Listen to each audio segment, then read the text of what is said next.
بسم اللہ الرحمن الرحیم۔ السلام علیکم دوستو، آپ کو اے نیوز ہب پہ خوش آمدید کہتا ہوں۔ آج ہم بات کریں گے کہ سائنسدانوں نے کھڑکی کھول کر سونے کی ایک ایسی وجہ بتا دی ہے کہ اگر آپ کو یہ معلوم ہو جائے تو آپ روزانہ ایسے ہی کر کے سویا کریں گے تو بے سکون نیند اور کم خوابی ڈپریشن جیسی سنگین علامتوں کو جنم دیتی ہے۔ تاہم اب سائنسدانوں نے پرسکون نیند کے حصول کا ایسا آسان اور بے مثال طریقہ بتا دیا ہے کہ کبھی آپ نے سوچا بھی نہ ہوگا۔ میل آن لائن کی رپورٹ کے مطابق سائنسدانوں نے نئی تحقیق میں بتایا ہے کہ رات کے وقت کمرے کی کھڑکی کھلی رکھیں۔ رات کے وقت کمرے کی کھڑکی کھلی رکھنے سے انسان کو پرسکون نیند آتی ہے۔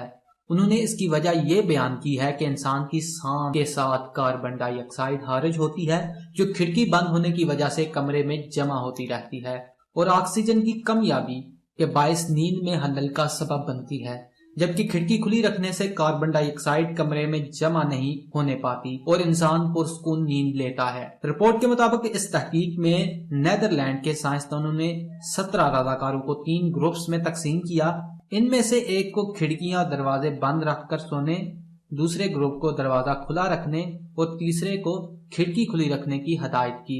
سائنسدان کئی دن تک ان لوگوں کے کمرے میں کاربن ڈائی آکسائڈ کی مقدار اور ان کی نیند کا معیار چیک کرتے رہے۔ نتائج میں انہوں نے بتایا کہ جو لوگ کھڑکی کھلی رکھ کر سوتے رہے ان کے کمروں میں کاربن ڈائی آکسائڈ کی مقدار ان سب سے کم تھی اور ان کی نیند کا معیار سب سے بہتر تھا۔ نتائج میں انہوں نے بتایا کہ جو لوگ کھڑکی کھلی رکھ کر سوتے ہیں ان کے کمروں میں کاربن ڈائی آکسائڈ کی مقدار سب سے کم تھی اور ان کی نیند کا معیار سب سے بہتر تھا۔ نتائج میں یہ بھی معلوم ہوا کہ دروازہ کھلا رکھنے سے کمرے سے کاربن ڈائی آکسائڈ کا اخراج بہت کم ہوتا ہے۔ مزید ایسی ویڈیوز کے لیے ہمارے چینل کو سبسکرائب کر دیجئے اور نوٹیفیکیشن بیل پہ آل نوٹیفیکیشن کو آن کر دیجئے۔ اگلی ویڈیو تک کے لیے دیجیے گا اجازت۔ اللہ حافظ۔